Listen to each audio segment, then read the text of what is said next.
I believe in God.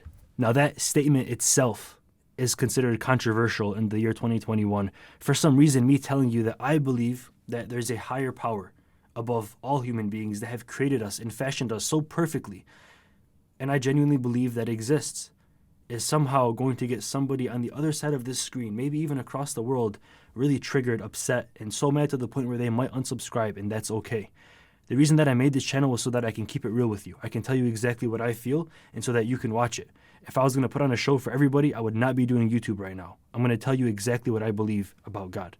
Now, I've been on a mental roller coaster for these last 3 or 4 years, trying to figure out why I was put here on earth, why all human beings even exist. I look at myself in my temporary body and I think, what's the point? Why am I here? What's the answer? And over years of thinking, I went through routes of atheism. I went through routes of believing that I'm stardust trying to explore itself, which still does kind of make sense in a sense, but then the Big Bang Theory, and then looking into different religions, and I never really understood what the point of it was. I never understood where we came from. What's the source? What's the absolute beginning? Because if I pull out a book and I show you this book was written by author A, and then you can tell that this book was written by a human being, right? Because there was a form of intelligence that was written down on this piece of paper, and you can tell that another human being wrote this. And then if I give you a sample of DNA, and you see all of the amazing, wondrous things that happen inside of our own bodies that we can't even fully comprehend, that it takes years and years of schooling to kind of even get a grasp at. We look at all of the mechanisms in our body that help fight diseases, that help fight cancer, and we think that there was no intelligence that made us. We can play a video game on our computer and say, yeah, a team wrote the code for the game, and I'm just playing the game. Yeah, like a human being wrote that. But we look at our body and we don't say who wrote the code for us. There's so much going on inside of our own body.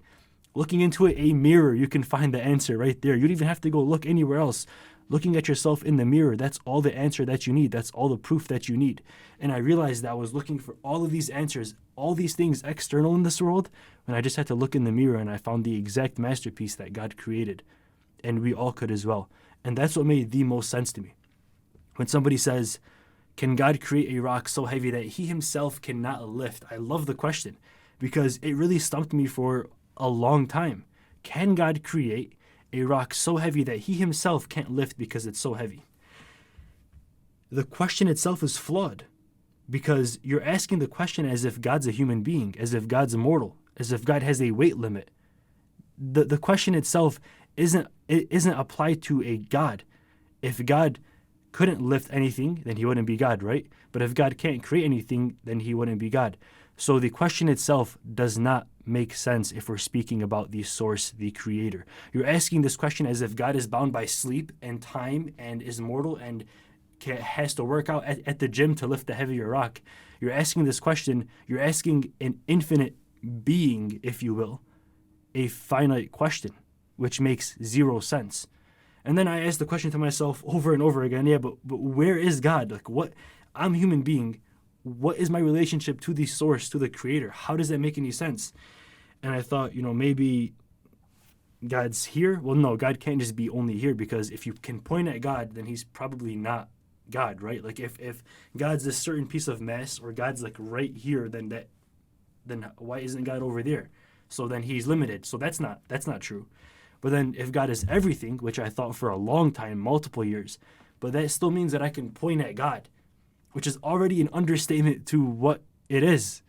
Because if I can point at God and I'm this 3D temporary living object, then that can't be right, because that's an understatement to something that is totally infinite.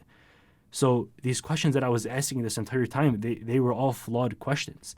God isn't comprehensible by our temporary mind. He's not conceivable. You can't point at him. You can't look at him. He's not a certain piece of mass. That's not how it works. And after years and years of thinking about this question, of spinning around in my own mind, I eventually came to the conclusion that there is a God.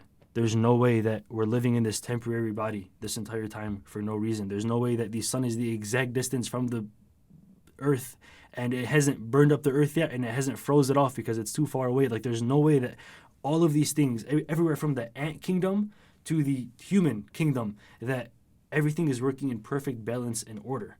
And then people ask the question, so if God's good, then why is there evil in this world? Why is there bad stuff like death and bad people? Well, you have to understand, God created evil, because if there was no evil, then there would be no good. The law of polarity states that there has to be an opposite for everything, especially for us to understand and comprehend it. If there was no nighttime, there would be no daytime. If there was no white, there would be no black. If there was no blue, there would be no red. There has to be an equal opposite to everything on this planet for us to comprehend one and the other. If there was no tall, there would be no short. So if everything was good, there would be no good. Good wouldn't exist, because what can you compare it to? That's how we experience. That's how we're tested as human beings, whether you believe that this life is a test or not. It's because we have the option of the same spectrum to choose up, down, left, or right. And if we didn't have the choice, what's the point? It makes no sense if it was any other way.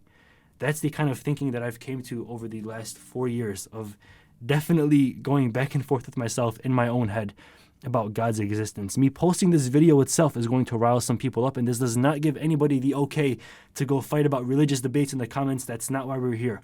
I'm just explaining why I believe that there is a source to everything. There is a merch drop right now that you probably have about 24 hours left to cop. It says "Afakir fi Allah" in Arabic, or thinking of God, which is exactly what me and you are doing right now. The merch is going to end in 24 hours and it's never going to come back, fully embroidered, kind of like this hoodie right here. So check it out at lucidmerch.com. Thank you for watching this video. I would love to see your take on this as well, and hopefully we can grow together by you giving me your opinion and I'll give you mine as well. Thank you for watching this. Stay dreaming, stay lucid. I'm out. Peace.